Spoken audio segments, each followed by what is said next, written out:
করেছেন। তিনি আল বদর আল শামসের সঙ্গে আমাদের তুলনা করেছেন। এর চেয়ে বড় অপমান আর কিছু হতে পারে না। তাকে গ্রেপ্তার করে বিচারের মুখোমুখি না করা পর্যন্ত আমরা এই রাজপথ ছাড়ব না। এই ঘটনা বিএনপির ভেতরে অস্বস্তি তৈরি করেছে। যে আন্দোলনের উপর ভর করে দলটি ক্ষমতার কাছাকাছি পৌঁছানোর স্বপ্ন দেখেছিল, সেই আন্দোলনের বিরুদ্ধে দলের একজন শীর্ষস্থানীয় নেতার এমন মন্তব্য তাদের রাজনৈতিক অবস্থানকে প্রশ্নবিদ্ধ করেছে। শেষ খবর পাওয়া পর্যন্ত ফজলুর রহমানের বাসার সামনে ছাত্র জনতা অবস্থান ও বিক্ষোভ অব্যাহত রয়েছে এবং পুরো এলাকা আইন শৃঙ্খলা রক্ষাকারী বাহিনীর কঠোর নিয়ন্ত্রণে রয়েছে। এই অচট অবস্থা কতক্ষণ চলবে এবং এর রাজনৈতিক পরিণতি কি হবে, কিংবা ফজলুর রহমানকে গ্রেপ্তার করা হবে কিনা, তা নিয়ে জনমনে চলছে ব্যাপক জল্পনা কল্পনা। ঘটনার সূত্রপাত হয়েছিল সম্প্রতি একটি বেসরকারি টেলিভিশন চ্যানেলের টকশোতে ফজলুর রহমানের অংশগ্রহণের পর। সেখানে তিনি গত বছরের জুলাই গণঅভ্যুত্থান ও 5ই আগস্ট শেখ হাসিনা সরকারের পতন নিয়ে কথা বলতে গিয়ে বাংলাদেশ জামায়াতে ইসলাম এবং তাদের সহযোগী সংগঠনগুলোকে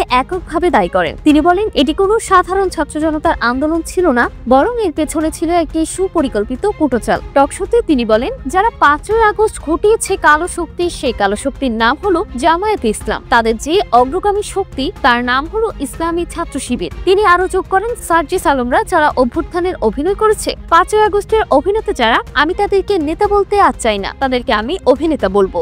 সে আল বদর আল শামস জামায়াতে ইসলাম, আমি মনে করেছিলাম 54 বছর পর পূর্বপুরুষের পরাজয়ের গ্লানি তারা ভুলে গেছে, কিন্তু না, সেই পরাজয়ের গ্লানি দ্বিগুণ আকারে তাদের মধ্যে এসেছে। তার এই বক্তব্য সামাজিক যোগাযোগ মাধ্যমে ছড়িয়ে পড়ার সঙ্গে সঙ্গে তীব্র সমালোচনার ঝড় ওঠে, যা পরবর্তীতে রূপ নিল বিক্ষোভে। প্রতিবেদনটি তৈরিতে তথ্য ও উপাত্তের সাহায্য নেওয়া হয়েছে জানা ও জানা ভিডিও থেকে। আর এতক্ষণ আপনার সঙ্গে ছিলেন বিশ্ব বাংলার। সেই সঙ্গে আপনি বাংলাদেশের কোন জেলা থেকে এই ভিডিওটি দেখছেন আমাদের কমেন্ট করে জানান। আমরা পরবর্তী ভিডিওতে আপনাকে ধন্যবাদ জানাতে ভুলব না। এতক্ষণ বিশ্ব বাংলার সাথে থাকার জন্য অসংখ্য ধন্যবাদ।